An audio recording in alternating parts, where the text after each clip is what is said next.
मराठवाड्यातील एका गावात दीपक नावाचा एक मुलगा राहत होता. दीपकचं कुटुंब खूपच गरीब होतं. त्याचे आई वडील मजुरीचं काम करत होते आणि मोठ्या मुश्किलीने घर खर्च चालवू शकत होते. दिवाळीचा सण जवळ आला होता, पण दीपकच्या आई वडिलांना कुठेही काम भेटत नव्हतं. एक दिवस दीपक आपल्या आईला म्हणाला, आई, दिवाळी जवळ आलीये. माझे सर्व मित्र फटाके आणि नवीन कपडे खरेदी करतायत. आपण यावर्षी फटाके आणि नवीन कपडे खरेदी करूयात का? दीपकची आई हे ऐकून खूप दुखी झाली आणि म्हणाली, बाळा, तुला तर माहीतच आहे ना की तुझे वडील आणि मी मोठ्या मुश्किलीने मजुरी करून घर खर्च चालवतो आणि काही दिवसांपासून आम्हाला कामही मिळालेलं नाही. आपलं नशीब इतर लोकांसारखं नाहीये रे बाळा. दीपक आपल्या आईचं बोलणं ऐकून खूप नाराज होतो आणि तो घराच्या बाहेर जाऊन बसतो. दीपूला उदास पाहून त्याच्या आईच्या डोळ्यांमध्ये अश्रू येतात आणि ती आपलं घरकाम करू लागते. दिवाळीचा सण यायला काही दिवसच बाकी होते आणि दीपू उदास होऊन बागेत बसलेला होता आणि बागेत खेळत असलेल्या मुलांना पाहत होता. तेवढ्यात एक मुलगा, ज्याचं नाव रवी होतं, तो दीपक जवळ आला. तू इथे एकटा का बसलायस? तुला जर आवडत असेल तर तू आमच्यासोबत खेळू शकतोस. मी तुमच्यासोबत खेळू शकत नाही, कारण मी एका गरीब कुटुंबातला आहे आणि तू एक श्रीमंत घरातला आहेस. मग काय झालं? तू जर गरीब कुटुंबातला असशील, जर माणसाने ठरवलं तर मेहनत करून तो श्रीमंत होऊ शकतो. रवीचं बोलणं ऐकून दीपक रवीसोबत मैत्री करतो आणि रवी दीपकला दिवाळी सणानिमित्त आपल्या घरी येण्याचं निमंत्रण देतो. दीपक हे ऐकून खूप आनंदी होतो आणि घरी परतल्यानंतर आपल्या आईला रवीविषयी सगळं सांगतो. दिवाळी सणाला दीपक आपल्या घरून तयार होऊन रवीच्या घरी गेला. रवीला दीपकला पाहिल्यानंतर खूप आनंद झाला, पण रवीच्या आई वडिलांना दीपकला पाहून आनंद नाही झाला. दीपक गरीब घरातला दिसत होता आणि रवीच्या आई वडिलांना असं बिलकुलही वाटलं नव्हतं की रवीने गरीब लोकांशी मैत्री करावी किंवा त्यांच्यासोबत खेळावं. रवीच्या वडिलांनी रवीला बाजूच्या खोलीत बोलावलं आणि म्हणाले, रवी, तू या गरीब लोकांना ओळखत नाहीस. हे अगोदर श्रीमंत लोक पाहून मैत्री करतात आणि नंतर त्यांच्या घरी जाऊन चोरी देखील करतात. दीपक बाहेर थांबून चुपचाप हे सगळं ऐकत होता. तो उदास झाला आणि निराश होऊन रवीच्या घराबाहेर पडला. रवी सुद्धा वडिलांसमोर गप्पच राहिला आणि बाहेर येऊन फटाके फोडू लागला. दीपक थोड्या अंतरावर थांबून रवीला फटाके फोडत असताना पाहत होता आणि अचानक दीपकची नजर जळत असलेल्या फटाक्यांवर पडली. तो फटाका रवीच्या पाठीमागे पडला होता. दीपक लगेच पळत गेला आणि रवीला धक्का देऊन तिथून बाजूला केलं आणि रवी तिथून बाजूला होताच जळत असलेला फटाका फटकन फुटला. फटाका फुटल्यामुळे दीपकच्या हाताला आणि पायाला जखम झाली आणि हे पाहून रवी दीपकला म्हणाला, दीपक मित्रा, तुला तर जखम झालीये. तू माझे प्राण वाचवलेस. तेव्हा दीपक म्हणाला, तू माझा मित्र आहेस, हे तर माझं कर्तव्य आहे. रवी आपल्या आई वडिलांना झालेली घटना सांगतो, तर त्याच्या आई आणि वडिलांना आपला गैरसमज आणि झालेल्या चुकीबद्दल पश्चाताप होतो की त्यांनी दीपकला ओळखण्यात खूप मोठी चूक केली. रवीच्या वडिलांनी दीपकची माफी मागितली आणि त्यांना खूप आनंद झाल्यामुळे दीपकला भरपूर मिठाई दिली आणि चांगले कपडे घरी घेऊन जाण्यास सांगितले. दीपकला आनंद झाला आणि तो आपल्या घरी येऊन पाहतो तर काय, त्याची आई घरात उदास बसली होती. दीपक आपल्या आईला म्हणतो, आई, हे बघ, मी तुला आणि बाबांना दिवाळीच्या भेटवस्तू आणल्यात. आईला मिठाई आणि नवीन कपडे पाहून खूप आनंद होतो, पण दीपकच्या पायाची जखम पाहून ती काळजीने विचार करू लागते आणि विचारते, अरे, हे सगळं कसं झालं? दीपक आपल्या आईला सांगतो की माझ्या मित्राचे प्राण वाचवताना मला ही जखम झाली. तेव्हा रवी आपल्या आई वडिलांना घेऊन दीपकच्या घरी येतो. हे पाहून दीपकची आई म्हणाली, मालक, मालकीण, तुम्ही आमच्या घरी? तर रवीचे वडील म्हणाले, हो, तुमचा मुलगा खूपच शूरवीर आणि इमानदार आहे. त्याने माझ्या मुलाचे प्राण वाचवले. आज तुम्ही आमच्यासोबत दिवाळी सण साजरा करा. आणि दीपकची आई आनंदाने रडत रडत दीपकला मिठी मारते. ही पहिली दिवाळी होती जी दीपक आणि त्यांच्या कुटुंबाने नवीन कपडे घातले होते आणि मिठाई सुद्धा आणली होती. तसेच सगळ्यांनी दिवाळी सण मोठ्या आनंदात साजरा केला. ही गोष्ट याच काळातली आहे. एका घनदाट जंगलात एक आंब्याचं झाड होतं. त्या जंगलाजवळच एक छोटंसं गाव होतं.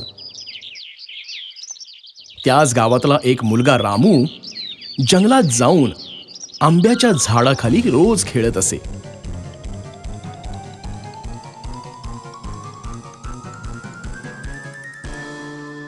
तो आंब्याच्या झाडावर चढून आंबे तोडून खायचा आणि मग त्या झाडाखाली आरामात झोपून एक डुलकी घ्यायचा.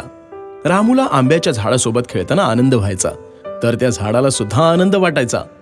असे अनेक दिवस निघून गेले आणि आता रामू मोठा झाला होता. मग आता रामू आंब्याच्या झाडासोबत खेळत नसे. एका दिवसाची गोष्ट आहे. रामू चालत चालत त्या झाडाजवळ गेला. तो बिचारा खूप दुखी होता. चल रामू बेटा, माझ्यासोबत खेळ ना, झाडाने रामूला सांगितलं. मी आता लहान नाही राहिलो तुझ्यासोबत खेळायला. आता मी झाडांसोबत नाही खेळत. रामूने उत्तर दिलं. मला आता खेळणी हवी आहेत, पण खेळणी सुद्धा खरेदी करायला पैसे लागतात. रामू म्हणाला, क्षमा कर बाळा, पण आता माझ्याजवळ पैसे नाहीयेत. परंतु तू माझे आंबे तोडून बाजारामध्ये विकून चांगले पैसे कमावू शकतोस. रामू हे ऐकून खुश झाला. रामूने झाडाचे आंबे तोडून ते जमा केले आणि आनंदामध्ये तिथून निघून गेला. परंतु नंतर रामू बरेच दिवस आंब्याच्या झाडाकडे फिरकलाच नाही. बिचारा आंब्याचं झाड पुन्हा निराश झालं. खूप वर्षांनंतर रामू आता एक मोठा मनुष्य झाला होता. पुन्हा तो त्या आंब्याच्या झाडाजवळ आला. आंब्याचं झाड आनंदी झालं आणि रामूला बोललं, रामू बाळा, ये ना, माझ्यासोबत खेळ ना. मला आता तुझ्यासोबत खेळायचा वेळ नाहीये आणि तसंही मी आता तरुण झालो आहे. मला माझ्या परिवाराकरिता काम करावं लागतं. आम्हाला एक घर हवंय. तू काही माझी मदत करू शकतोस का? रामूने विचारलं. मला क्षमा कर बाळा, परंतु माझ्याकडे तुला देण्यासाठी घर तर नाहीये. परंतु तू माझ्या फांद्या तोडून त्याचं घर बनवू शकतोस. हे ऐकून रामूने झाडाच्या सर्व फांद्या तोडून त्या जमा करून तिथून तो आनंदामध्ये निघून गेला. झाडाच्या फांद्या तोडल्यानंतरही झाड बिचारं आनंदी होतं. परंतु रामू पुन्हा त्या आंब्याच्या झाडाकडे फिरकलाच नाही आणि म्हणून आंब्याचं झाड निराश झालं. काही वर्षांनंतर उन्हाळ्याच्या दिवसामध्ये रामू पुन्हा त्या झाडाकडे परत आला. झाड खूप आनंदी झालं. ये रामू बाळा, ये ना, माझ्यासोबत खेळ. नाही, आता मी म्हातारा झालो आहे. आता मला जीवन आरामात जगण्यासाठी नौकायन करायचंय. तू मला बोट बनवून देऊ शकतोस का? रामूने विचारलं. यावर झाडाने उत्तर दिलं, माझ्या खोडाचा उपयोग करून तू बोट बनवू शकतोस. मग तू नौकायनाला जाऊन आनंदी राहू शकतोस. मग काय होतं, रामूने त्या झाडाचं खोड सुद्धा तोडून टाकलं आणि एक बोट बनवली आणि नौकायनला निघून गेला. मग पुन्हा खूप वर्षांपर्यंत रामू तिथे परत नाही आला. अशी बरीच वर्ष निघून गेली. शेवटी एक दिवस रामू तिथे परत आला.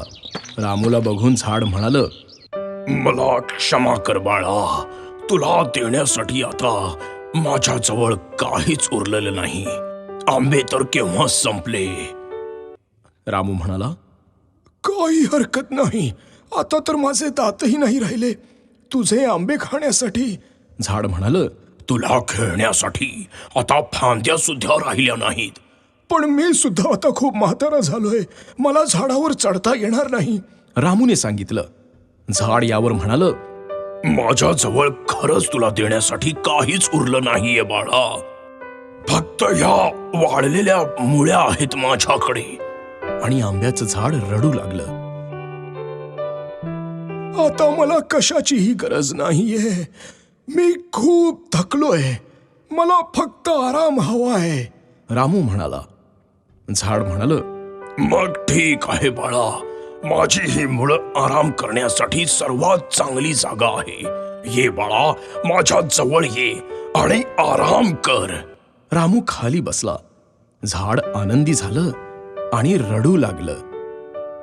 मित्रांनो, ही गोष्ट ऐकून आपलं हृदय भरून येईल की कशा प्रकारे एक झाड आपल्याला आयुष्यभर साथ देत राहतं आणि माणूस त्याची कदरच करत नाही. झाड आपल्याला सावली आणि फळं देतं, जाळण्यासाठी लाकडं सुद्धा देतं, पण आपण मनुष्य त्यांना आपल्या फायद्यासाठी निर्दयीपणे तोडून टाकतो आणि पुन्हा काही देत सुद्धा नाही.